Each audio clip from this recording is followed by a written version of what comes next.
Well, congratulations. You made it. This is the last module in our online education on Reputation Matters, a follow-up supplement to the lecture of the same name that we gave at Kansas City at the CVC this year. My name is Bash. I'm a certified veterinary practice manager and licensed veterinary technician and partner with Hallo Tassava Consulting. We owe today's education to Demandforce and all of their assistance with our online reputation and helping us reach out and communicate better with clients. All right, so we spent all this time talking about online presence. Let's talk about managing that image on a day-to-day basis. Firstly, let's agree to stop bad online reviews before they occur. You should talk to your team members and empower each and every one of them to identify any client that might be upset while they're still in your practice and resolve the situation there. Because if they don't, they're going to walk out your practice, sit in their car, and even before they start up the engine, they're probably going to get out their smart device and write a review on Yelp. Make sure that doesn't occur. Get everybody on board to try to help out with identifying grumpy clients before they leave. The second thing that you can do is own the dialogue. Most people are going to write a review about you if they don't care about the service. But in fact, most of the people that come to your practice love your service. As we talked about at the lecture at Kansas City, Demandforce has a great tool that allows you to reach out to all of the clients that come to your practice. And it provides them with a survey that pops up that's optimized for their cellular telephone. They can just take a look at that survey and with one tap, give you the stars that you know they're going to give you because they had a great time at your practice. And they can also write a brief review. These reviews are going to help you rise in search engine ranks. And clients are going to be more inclined to want to click on your practice because they see so many Google reviews and so many stars. And the cool thing that Demandforce has done is that they allow for an appointment book scheduler to be built right in to that Google search page. Clients never even have to leave the search. They look for a veterinary practice, they find you and all of your great reviews, and from that same page, they can book an appointment. Remember earlier when we were talking about goals and a through line? It doesn't get any better than this. Once they book that appointment, you can have the confirmation appear on their smart device. And with one touch, they can confirm it, and it allows your software to know that they've confirmed. So let's talk a second about those surveys. The first thing that you should do is think about the questions that you're going to ask on those surveys. I prefer not to ask questions like, how was your wait time? Or did the client care representative pick up the phone promptly? Because those are things that we often can't control in our business simply by the nature of what it is we do. Sometimes we see emergencies. Sometimes our client care representatives are spread too thin.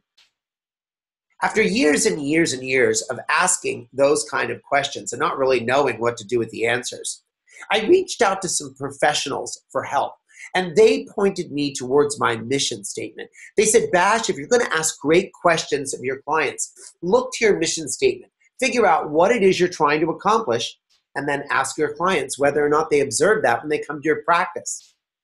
I thought that was a great idea. So now I ask questions like, does it appear that our team members enjoy working with one another and that it's a respectful work environment? Not only am I getting direct feedback on whether or not my culture in my practice is what I hope it to be, but I'm also passively communicating to my clients that I'm a good employer and that quality employment for my team members matters. That's going to resonate with a lot of your clients who've gone through some pretty tough times at work after the major recession that we just went through. Also, make sure that you request client contact information. You want to do this because certainly if clients write you a bad review, you want to address it with them, and you want to respond to people if they write you a good review. I mean, you say that you're interested in great service, so if somebody compliments you on that service, don't you have to say thank you? It's my protocol to respond to all the reviews that we get. If you get a negative review, Make sure that you let the client know that you understand what it is that they're talking about, why they're concerned. Demonstrate that it matters to you. Demonstrate that their reaction is realistic based on how they've perceived things. Remember that being angry in public is uncomfortable for many people. And simply acknowledging that you can understand why they were pushed to behave the way that they behaved is meaningful to you. You understand why they did that. They're not crazy after all. That will go a long way to diffusing their reaction. Then work with them to create some kind of solution. So remember those steps. I understand what it is you're saying. It matters to me.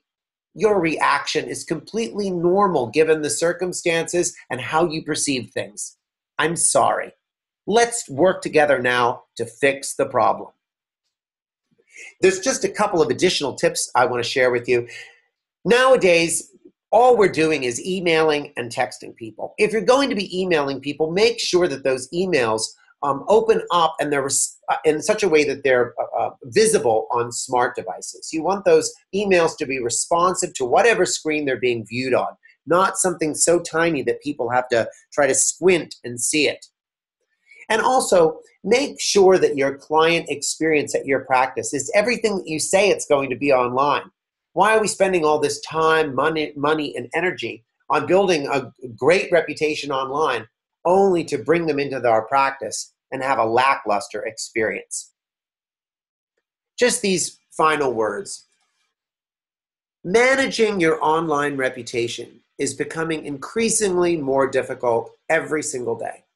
There are just more things that we have to do in order to be competitive with visibility online and to be seen at all.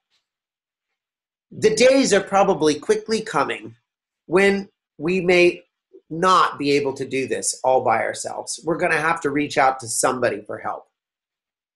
But at least understand the fundamental aspects of online presence and reputation that we discussed in these 4 modules. Then, when it's time to hire somebody like Demandforce to take over your online reputation and manage your online presence, you can hire somebody like that with intelligence and confidence. And then you can work with them moving forward to outline great goals, measure your success, and improve.